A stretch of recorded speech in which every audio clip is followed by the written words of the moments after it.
축구팬 여러분 안녕하십니까? 어느새 또 2025 K리그의 마지막의 마지막의 마지막이라고 할 수 있는 이 승강 플레이오프 경기도 2차전의 국면에 또 접어들기 시작했습니다. 이제는 정말 한 경기 남았다는 생각이 드는 상황인데요.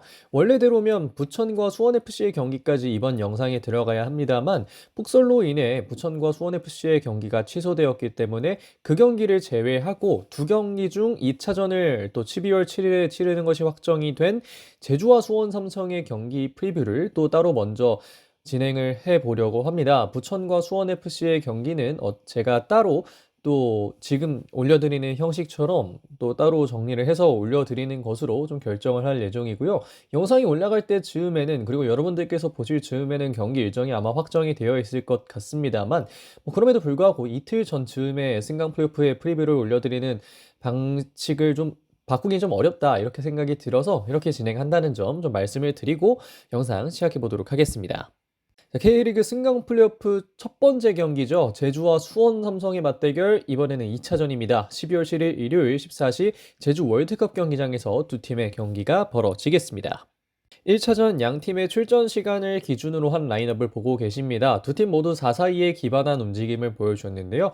남태희 선수의 움직임이 조금 더 폭넓었던 제주가 조금 더 뭐라 해야 되나 4-2-3-1 정도에 가까운 라인업을 보여줬다고도 표현할 수 있겠다. 이런 부분 말씀드릴 수 있겠고 전반전에는 제주가 김준하 선수를 오른쪽 윙으로 또 출전을 시켰습니다만 후반전에 유인수 선수가 교체되어서 출전을 했고요. 수원 삼성의 경우에는 선발 라인업 선수들이 후반에 교체되지 않고 나왔습니다만 이후에 또 교체를 하는 시간들이 있었습니다. 두 팀 모두 4-4-2에 기반을 했기 때문에 남태희 선수가 내려온다고 하더라도 그런 포메이션에 기반을 하기 때문에 직접적인 비교가 조금은 가능했다는 거 이런 부분들을 좀 말씀을 드릴 수 있을 것 같습니다. 지금부터 그 비교를 조금 해볼 텐데요. 일단 1차전을 먼저 돌아보면서 이야기를 드려보고자 합니다. 일단 경기 결과는 여러분들이 모두 아시다시피 제주의 유리 선수가 페널티킥을 굉장히 또 강력하고 깔끔하게 처리하면서 제주가 원정에서 그것도 빅버드 원정에서 1대0 승리를 가져가게 됐습니다. 전반전을 이야기해보자면 수원이 가진 홈에서의 강력함이 전반전에 나왔다고 생각합니다. 저도 경기를 보면서 와, 참 빅보드에서 뛰는 거 어렵겠다. 원정 선수라면 이런 생각이 들 정도로 수원 삼성 팬들의 응원이 상당히 강력했고요. 그런 것을 제주가 이겨낼 수 있을까? 이런 생각도 들었던 전반전이었던 것 같습니다. 압도적인 분위기를 기반으로 해서 수원이 굉장히 빠르게 공격을 했었고 8대1의 슈팅 숫자가 나왔고 유효슛도 아마 4대0 이 정도 나왔던 걸로 기억을 하고요. 코너킥도 이제 수원 삼성이 훨씬 많았고 이런 것들을 보면 전반전에는 확실히 수원 삼성이 경기를 잘 풀어갔다는 것을 확인할 수가 있습니다. 하지만 후반전 경험의 부재라는 것이 얼마나 큰 또 문제가 될 수 있는지를 또 수원 삼성이 역으로 보여주기도 했는데요. 이번 경기 수원에게 가장 큰 변수는 전 경험 부족에 있었다고 생각을 합니다. 결국은 그 제주가 그 변수를 굉장히 훌륭하게 공략해냈고 그럼으로 인해서 제주가 밀리고 있다고 생각이 들었던 흐름에도 결국은 또 득점을 해내면서 PK를 얻어내고 득점을 해내면서 그 변수를 잘 이용했다는 생각이 들고요. 경기를 전체적으로 좀 평가해보자면 수원은 흐름이 좋았지만 마무리하지 못했고 그 결과 제주가 잠재된 변수를 확실하게 찾아냈었다. 이런 부분을 좀 정리해서 말씀을 드릴 수 있을 것 같습니다. 이제는 각 팀을 조금 더 세세하게 볼 텐데요. 먼저 홈팀 제주 SK를 보도록 하겠습니다. 제주 SK는 K1 11위를 최종 순위로 하면서 현재 승강 플레이오프에 진출해 있는 상황인데 그래도 1점 차로 수원 삼성을 상대로 앞서고 있기 때문에 그들에게는 어느 정도의 여유가 있다는 걸 확인할 수가 있습니다. 제주에게는 딱 세 가지 포인트 또 말씀을 드릴 수 있겠는데요. 첫 번째는 파이널 서드에서의 세밀함이 조금 더 필요해 보입니다. 유리를 내려서 볼을 순환하려고 할 때 제주가 마무리에 어려움을 느끼는 경우가 조금 있었습니다. 특히나 제주를 보면 두 자릿수 이상 공격 포인트를 기록한 게 유리, 김승섭, 남태희밖에 없는데 유리를 내려서 볼을 순환하게 될 경우에 최전방에서 해결해 줄 만한 선수가 많이 없거든요. 남태희 선수도 어쨌든 미드필더로서 기능을 하기 때문에 이런 부분들은 약간은 조금 더 신경을 써서 가야 되지 않을까 하는 생각이 들고 김승섭과 남태희를 조금 더 살릴 수 있어야 된다는 생각을 경기를 보면서 좀 했었습니다. 하지만 뭐 김승섭 선수는 뒤에서도 말씀드리겠습니다만 이번 경기 출전이 좀 다소 불투명하기 때문에 윙어와 낭테이 이걸 좀 잘 살렸으면 좋겠다는 생각을 이번 경기를 앞두고 하게 되는 것 같고요.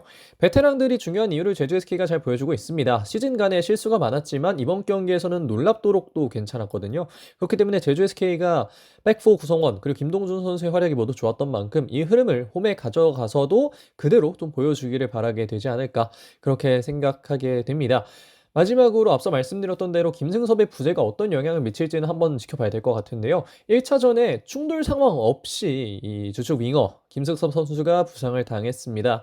그렇기 때문에 이게 또 카트를 타고 나가서 아마 여러분들 다들 아시겠습니다만 축구 많이 보셨기 때문에 충돌 상황 없는데 선수가 갑자기 쓰러지는 게 좀 큰 부상인 경우가 있거든요. 그렇지 않길 바라겠습니다만 꽤나 확실한 공격 카드에 공백이 발생했다는 점이 제주에게는 좀 아쉬운 점일 텐데 앞서 말씀드렸던 첫 번째 포인트인 파이널 서드에서의 세밀함 그리고 두 번째 포인트인 베테랑들이 중요한 이유 이런 부분들이 제주 SK에게는 조금 더 강력하게 다가오지 않을까 그렇게 좀 생각을 하게 됩니다.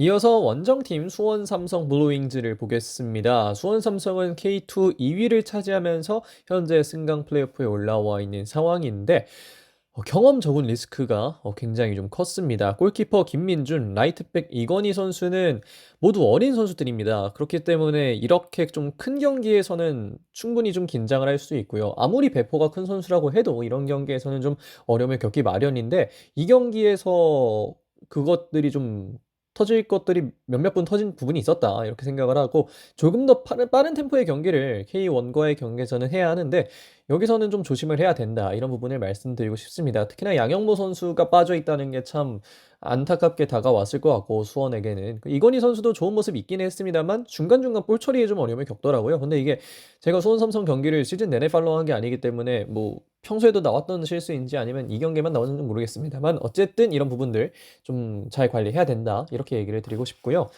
거기에 더해서 제가 좀 생각했던 건 수원 삼성이 변화가 너무 느립니다. 제주가 수원 삼성의 전술적인 부분들을 인지하고 대응할 시간이 너무 충분했고요. 개인적으로는 박지원이나 파울리뉴처럼 좀 경기 흐름을 바꿀 수 있는 선수들의 투입이 조금 더 빨랐어야 하지 않나. 특히나 크로스 패턴을 사용한다고 생각했을 때 제주의 수비수들, 특히나 센터백들 신장적에서 뭐 밀리는 선수들이 아니거든요. 물론 일류첸코나 김지현 좋은 선수들이지만 그리고 뭐 크로스 올려줄 수 있는 선수들 좋은 선수들이지만 조금은 변화를 좀 더 빨리 가져갔어야 하지 않았나. 뭐 세라핌은 계속해서 또 매크로라고 해도 잘 먹혀 들었기 때문에 그쪽은 모르겠습니다만 브루노 실바가 있었던 자리나 뭐 최전방이나 이 부분들은 좀 변화를 가져갔어야 된다는 생각이 드는데 그런 변화가 좀 느렸다고 생각을 하고요. 그래서 이런 부분들을 2차전에는 조금 더 잘 메워야 될 것 같습니다. 마지막으로 좀 많이 뛰기만 하는 건 의미가 없다고 생각을 합니다. 장단이 있는 전술에서 아쉬움이 조금 더 보였다는 건 효율적이지 못했다는 이야기이기도 하거든요. 수원은 2차전에 더 확실한 공격 전술을 가져와야 하고 제주의 중원을 상대로 앞서 나갈 수 있는 전술도 찾아와야 합니다. 그렇게 하지 못한다면 제주를 상대로 2점 이상을 뽑아내면서 승리하는 건 정말 어려울 거고요. 그렇기 때문에 수원 삼성 뭐 앞서 말씀드렸던 제주도 마찬가지겠습니다만 이번 제주 원정을 갈 때 좀 많이 준비를 하고 가야 되지 않을까 그렇게 좀 정리를 드리고 싶습니다. 이번 경기의 키 저는 이번에 안정성에 잡아봤습니다. 지난 경기에서는 제가 득점이 중요하다라고 얘기를 드렸었는데 근데 뭐 결국 골은 또 유리 선수의 PK 하나밖에 들어가지 않았기 때문에 이번 경기에는 그만큼 또 안정성이 중요할 것 같습니다. 양 팀의 수비진이 지난 경기, 특히나 이 제주의 수비진이 좋은 모습을 보였었는데 과연 이번에는 수원이 뒤에서 안정감을 가지고 앞으로 갈 수 있을지 아니면 지금까지 보여줬던 약간은 아쉬운 수비 전술들이 그대로 나타날지 이런 부분들을 한번 지켜보시면 좋겠다는 생각이 들고요.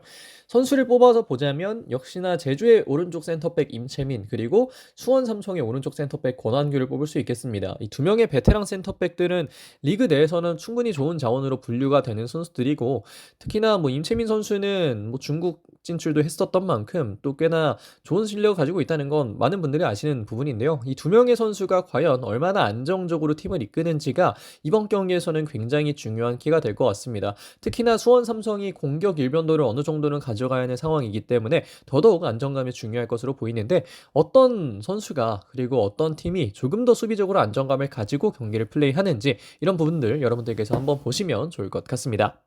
네, 여기까지 2025 K리그 승강 플레이오프 제주와 수원 삼성의 경기 2차전 프리뷰를 진행해 봤습니다. 역시나 앞서 말씀드렸다시피 부천도 일정이 확정이 되면 그리고 부천도 경기를 치르게 되면 제가 플레이오프 프리뷰나 이런 부분들을 좀 진행을 하도록 하겠고요.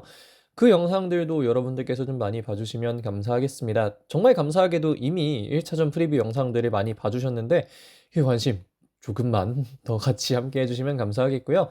날이 많이 춥습니다. 눈도 많이 내렸고 그렇기 때문에 직관하는 데에도 여러분들 좀 어려움이 있으실 텐데 꼭 핫팩 잘 챙기셔서 선수들도 많이 춥겠습니다만 우리 팬들도 가서 막 감기 걸리고 이러면 또 괜히 매치데이 경험이 안 좋아지잖아요. 그래서 여러분들도 꼭 방한 대책을 잘 강구하셔서 경기장 잘 갔다 오시기를 바라도록 하겠습니다. 물론 선수들, 코칭 스태프도 다치지 않기를 바라겠고요. 자, 그럼 이번 영상은 여기서 마무리하도록 하겠습니다. 고맙습니다.